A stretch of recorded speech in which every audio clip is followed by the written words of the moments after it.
Mano, faça isso daqui, ó, e melhora o seu carisma em 122,5%. Essa daqui é a postagem aqui do LinkedIn do nosso queridíssimo Leonardo Cabrerlon, né? O que ele falou assim, ó? Nos últimos tempos, meu conteúdo começou a dar mais certo. E o motivo é simples, parei de querer inventar moda e encher ele de frufru. Ao invés de falar o corporativez do LinkedIn, comecei a falar como falo com qualquer pessoa da vida real. Inclusive usando algumas gírias que eu costumo usar, até porque um sei lá e um tipo às vezes dão um tom mais cotidiano. Outra coisa, conteúdo precisa de entretenimento, nem que seja uma pitada mínima, uma brincadeira, uma pergunta, uma analogia, algo que faça a pessoa do outro lado da tela sentir vontade de ler mais. Para construir isso não é difícil, 3 passos para você conseguir. Perceba como você fala no dia a dia e aja dessa mesma forma na internet. Identifica como você pode simplificar ao máximo seu assunto, sem perder a profundidade desejada. Abandone a ideia de que LinkedIn é lugar de falar pomposo, vamos combinar, isso é chato pra caramba. Assim como a Ana Maria Braga, seja mais você, não tem erro, né?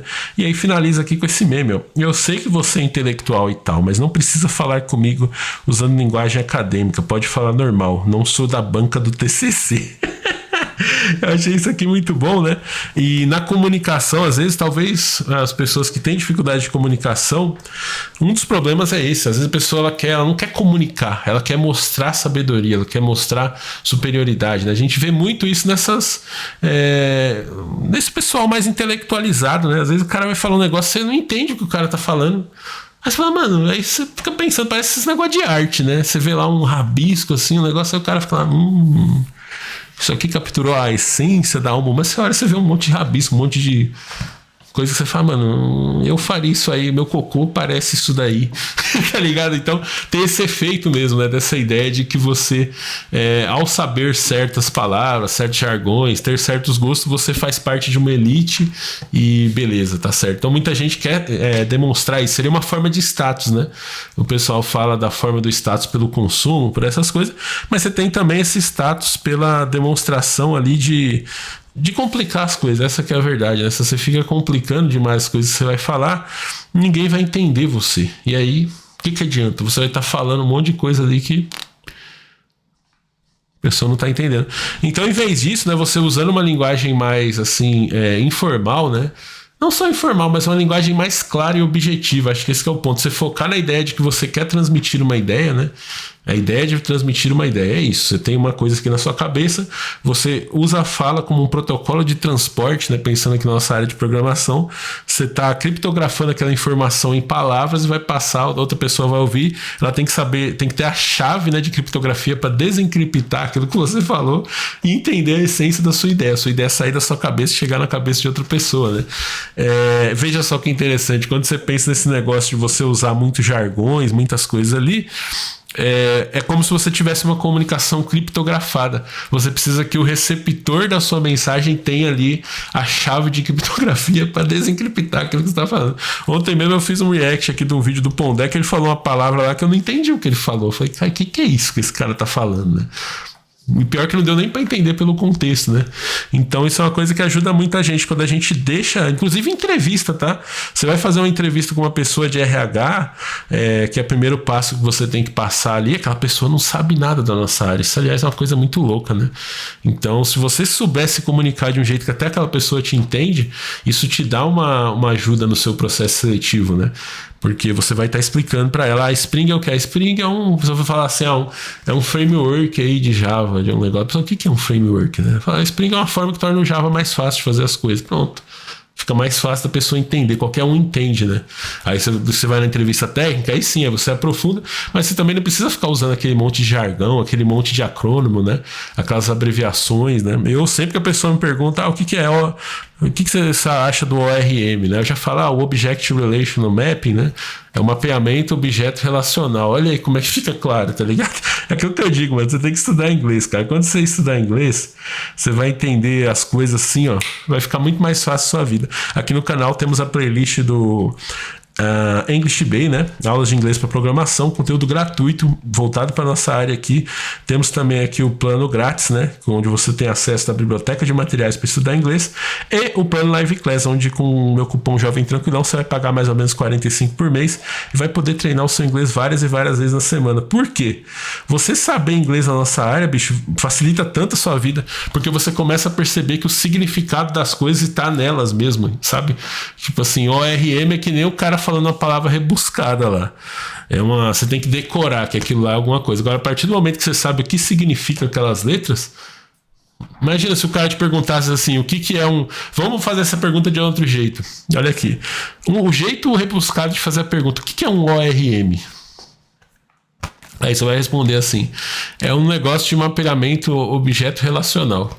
Agora imagina essa pergunta fosse assim, você vai perceber que nem precisa mais da pergunta, né? O que é um mapeamento de objeto relacional? Ué, é um mapeamento de objeto relacional. Você percebe a questão aqui, né? Quando você faz essa tradução das coisas e você põe isso de uma maneira mais clara e mais simples, você percebe que, mano, é uma coisa a menos que você precisa se preocupar, né? Então, uma das lutas eu acho que a gente teria no mundo aí, né? Eu, pelo menos, essa questão de... Meu grande problema que eu enfrentei na vida até hoje foi falta de tempo. Sempre lembro de trabalhar de dia, estudar de noite, ter tempo para mais nada. Então, veja que um percentual, alguns minutinhos que eu perdi era para ficar fazendo esse mapeamento aqui, ó. Eu sei o que é um mapeamento objeto relacional e eu tinha que decorar o que é um ORM. Porra, se simplificasse, tira o ORM fora, usa sempre mapeamento objeto relacional. Acabou, é que nem você ter variável com nome bom, né? Quando a gente vem para codificação, você chega nisso aí. Você pode chamar sua variável de x, y, z. Aí você vai ter que ir lá na documentação, a variável x é tal coisa, a y é tal coisa. Quer ver um exemplo que ainda existe muito isso? Código de erro. A erro 307. Aí você tem que abrir a documentação, procurar lá, erro 307, não conectou com o banco de dados. Se em vez de você usar o erro 307, você colocasse assim, não conectou com o banco de dados, acabou. Você já elimina uma etapa, né? Que seria, é como se quando a gente faz essas comunicações ruins, assim, com palavras difíceis e tudo mais, é como se fosse isso na programação. Você precisa olhar uma tabela de mapeamento para entender uma coisa, sendo que se você tiver uma linguagem boa, simples, direta, o significado do que você está falando está naquilo que você está falando, acabou. É como você ter um código aí com um erro bem específico lá, tá lá, erro de conexão ao banco de dados, pronto, acabou, você já vai ver, esse aqui é um problema, você eliminou uma etapa, né? Imagina isso em tantas coisas que a gente tem na vida, né? Quantas horas, eu diria que a gente perde séculos, milênios, aí se a gente for considerar toda a humanidade, né? Quanto tempo é perdido só para ficar aprendendo esses termos assim sem significado, né? Aliás, o termo que tira o significado da comunicação, né? Em vez de você ter lá um mapeamento objeto relacional, você tem um ORM. Aí você tem que ter esse mapeamento na sua cabeça para saber que isso é aquilo. Seria muito mais fácil você, explica aí para mim o que é um mapeamento objeto relacional. Aí sim, você fala, não, mapeamento objeto relacional é uma forma que você, dado uma tabela no banco de dados relacional, você traduz isso para um objeto, né? Fica muito melhor de você se comunicar, tá ligado? Aí aqui o Carlos Eduardo Nunes, né, advogado, eu concordo. Esse é um grande problema. A área de direito é uma área que a gente tem muito problema com isso, né? Mano, eu acho que assim, a sentença do juiz, cara, se você não é capaz de entender aquilo ali, fica aberto para um tipo de tirania, né? O cara está escrevendo um negócio que você não entende. Mas você lê a sentença, você pensa, porra, isso quer dizer o quê? Aí você tem que contratar um cara para ler aquilo ali e traduzir para você. Seria tão mais fácil se os caras já... Você veja só a perda de tempo, né? O cara que vai estudar direito, ele tem que perder o tempo dele estudando para aprender aqueles negócios lá. E aí depois ele vai jogar de volta. Aí você que é uma pessoa que está recebendo a sentença ali, você tem que pagar um outro cara para ler aquilo para você. Pô, não seria mais fácil se fosse tudo normal? Fosse só português, que todo mundo entende, que o juiz entende, que você entende? Não ficaria um negócio mais justo, né? E aí o Carlos está falando aqui, ó, no meu perfil faço publicações diárias, traduzindo juridiquês e tornando o direito acessível a todos. O advogado deve dominar a linguagem jurídica, mas pode e deve explicá-la de forma simples para que todos compreendam. Isso, aliás, não diminui nada a sua competência. Não, muito pelo contrário, acho que não tinha que ter. Eu concordo com o que você está falando aqui. Não diminui competência, não, muito pelo contrário, torna a coisa transparente, né? E se a gente está numa sociedade que você tem aí um sistema que os caras dizem um negócio que você não entende, nem lei. Mano, lei tinha que ser a coisa mais clara, não tinha que ser uma linguagem à parte para descrever as leis, porque aí de fato as leis vão ficar inacessíveis ao povo, e o povo deveria saber o que é o direito dele e o que não é. A partir do momento que você consegue ler a Constituição brasileira, já pegou aquilo para ler? parece um livro de piada, né? Tem um monte de coisa, você tem direito a isso, igual a CLT também. Aí você vê na sua vida, você não tem direito a nada daquelas merdas lá. Você fala, isso aqui é o quê? É uma sacanagem que os caras estão fazendo, né? Você já abre sua carteira de trabalho e lê aí. Eu duvido você ler a primeira página sem dar pelo menos uma risadinha, velho. Você vai ler. Lá tá assim, não, que o trabalhador tem direito a livre escolha de emprego, salário digno e condições de trabalho e não sei o que. Aí você pensa isso aqui, aí você vai ver a sua vida. Aí você fala, mano, sua vida de trabalhador. Você fala, não tem nada disso, cara. Isso aqui é uma piada, não é possível. Então eles colocam o negócio de uma forma mais complicada ali pra você não vai entender. Aí você tem que pagar um cara pra ficar traduzindo pra você, velho. Pelo amor de Deus, ainda bem que inventaram a IA, né, mano? Aldimar Oliveira, o negócio é fazer variáveis difíceis e não documentar, né? Emprego garantido pro resto da vida, né? Você precisa ser fora da curva, porque o que hoje mais tem gente fazendo faculdade, conhecimento de júnior pleno e não conseguindo emprego, né? E para quem não tem faculdade é mais difícil ainda. Faz sentido isso aqui, mas veja que é um negócio que também é besta, é uma escassez artificial, né? Que você está criando. Isso eu acho que é um dos grandes problemas do mundo, velho, a escassez artificial. Tudo que é farto e abundante, para que você vai criar uma escassez acima daquilo?